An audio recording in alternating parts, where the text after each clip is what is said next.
پیارے بچوں، یہ کہانی ایک ایسی شرط کے بارے میں ہے جس کو اپنی محنت کے ساتھ بہت اچھے طریقے سے پورا کیا گیا۔ یاسر ایک دولت مند آدمی تھا جو اپنے ملازم آصف کے ساتھ رہتا تھا۔ ایک دن یاسر کو دعوت میں جانا پڑا جہاں شہر کے دوسرے رئیس بھی موجود تھے۔ وہاں یاسر کی ملاقات زمان سے ہوئی۔ یاسر اور زمان 80 دنوں میں دنیا کا سفر مکمل کرنے کے متعلق گفتگو کرنے لگے۔ وہاں موجود ایک اور آدمی نے انہیں اخبار میں ایک مضمون دکھایا جو اسی بارے میں تھا۔ اس آدمی کا نام باسط تھا۔ باسط کی رائے میں سفر کا خیال اچھا تھا، لیکن ایسا عملی طور پر بہت مشکل تھا۔ اس نے یاسر کو یہ دلچسپ سفر کرنے کے لیے اکسایا اور شرط لگا لی۔ چنانچہ یاسر سفر کے لیے آمادہ ہو گیا۔ اس کے ملازم آصف نے سامان باندھا اور دونوں سفر کے لیے روانہ ہو گئے۔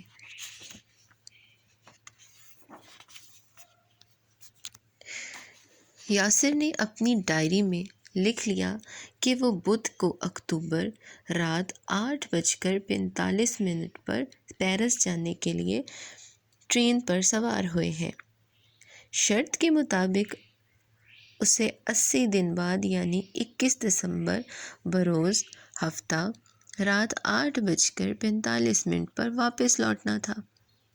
اپنے سفر کے ثبوت کے طور پر اسے سفری ٹکٹوں کو اپنے پاس حفاظت سے رکھنا تھا۔ یاسر اور اس کا ملازم اپنے سفر کے بارے میں بہت پرجوش اور خوش تھے۔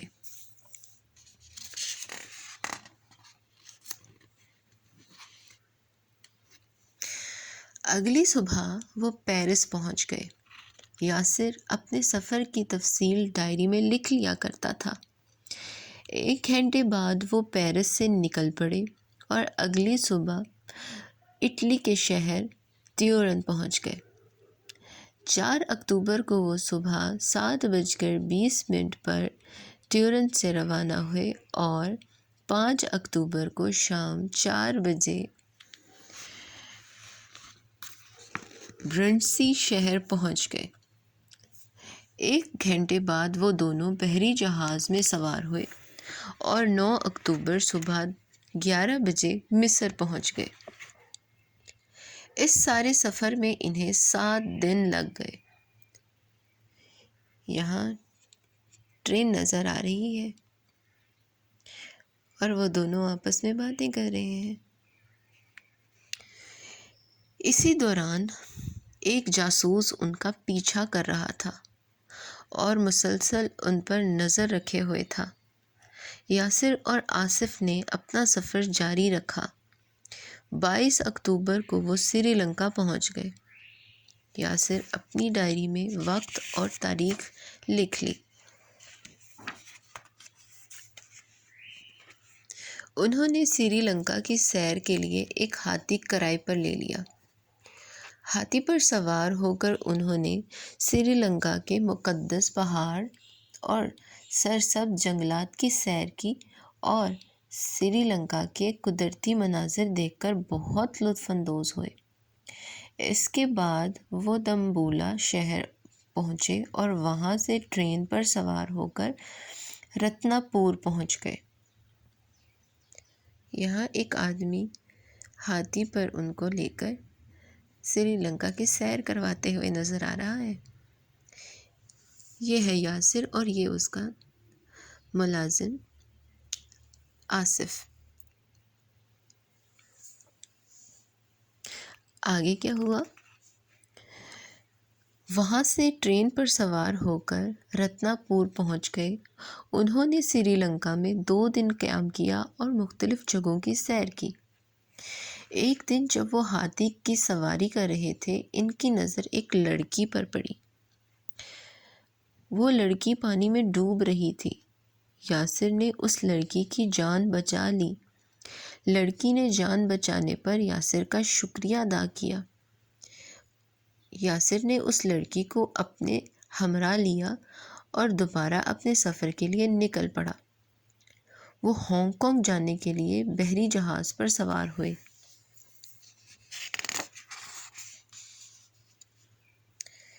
یہ تھی وہ لڑکی جس کو ڈوبنے سے یاسر نے بچایا۔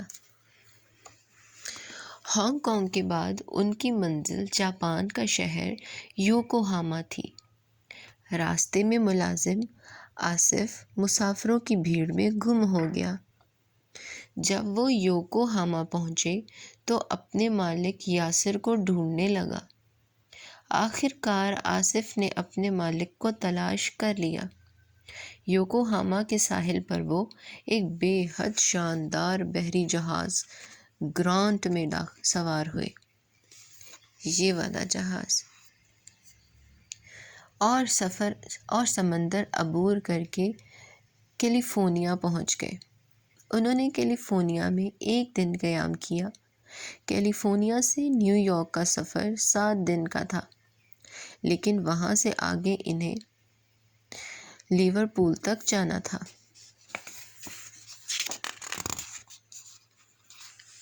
یہ سوچ کر یاسر فکر مند ہو گیا۔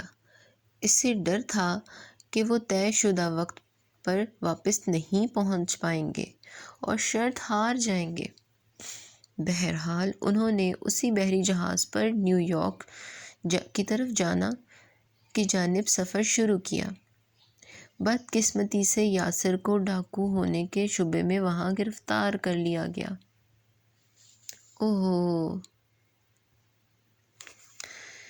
اس پر بینک میں ڈکیتی کا الزام تھا۔ یہ 21 دسمبر ہفتے کا دن تھا اور صبح 11:40 تھے۔ چونکہ یہ ان کے سفر کا آخری دن تھا، اس لیے انہیں رات 8:45 پر نیو یارک پہنچنا تھا۔ تفتیش کے بعد اصلی ڈاکو کو پولیس نے گرفتار کر لیا اور یاسر کو رہا کر دیا۔ وہ اپنی آخری منزل نیو یارک جانے کے لیے ٹرین پر سوار ہوئے اور 8:45 پر نیو یارک پہنچ گئے۔ کتنی اچھی قسمت تھی کہ وہ بالکل وقت پر پہنچ گئے۔ یاسر کا خیال تھا کہ وہ تاخیر سے پہنچا ہے اور شرط ہار چکا ہے، لیکن یاسر مقررہ دن سے 1 دن پہلے پہنچ چکا تھا، کیونکہ اس نے مشرق کی جانب سے سفر کیا تھا۔ اسی وجہ سے وہ مقررہ وقت سے پہلے پہنچنے میں کامیاب ہو گیا تھا۔ اپنے سفر کے دوران اسے بہت مشکلات پیش آئیں، لیکن وہ شرط جیت چکا تھا۔ یہ ہے باسط اور یہ اس کے دوست، اور یہاں وہ تمام دوست اس کی کامیابی پر بہت خوش تھے۔ یاسر نے اس لڑکی سے شادی کا ارادہ کیا جسے اس نے سری لنکا میں ڈوبنے سے بچایا تھا۔ شادی کے بعد وہ دونوں ہنسی خوشی رہنے لگے۔ اس کہانی سے ہمیں یہ سبق ملتا ہے کہ اپنی کامیابی پر پورا یقین ہونا چاہیے۔ ایک دن ایک ننھی لڑکی نے اپنی دادی جان سے پوچھا، دادی جان، میں اپنی جماعت میں سب سے اچھے نمبر لینا چاہتی ہوں، میں ایسا کیسے کر سکتی ہوں؟ دادی جان نے اسے انوکھی شرط کی کہانی سنائی اور ہمیشہ ثابت قدم رہنے کی نصیحت کی۔ انہوں نے اسے سمجھایا کہ مشکلات سے کبھی گھبرانا نہیں چاہیے اور کامیابی کے لیے پر امید رہنا چاہیے۔ لڑکی نے دادی جان کی نصیحت پر عمل کیا اور خوب محنت کر کے اچھے نمبروں سے کامیاب ہو گئی۔